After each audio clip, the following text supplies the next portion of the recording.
راهی ندارم ولی قسمت اینه که چشمای کورم برایت بشینه.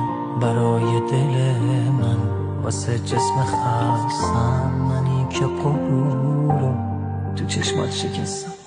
سر از کار چشمات کسی در نیاورد که هر کی تو رو خواست یه روزی بد آورد.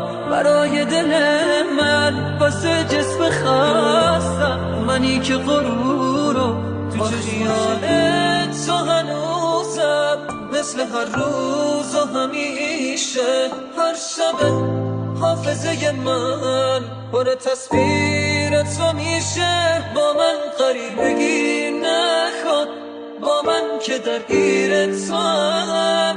چشماتو از من بر ندار، من مات تصویر تو هم.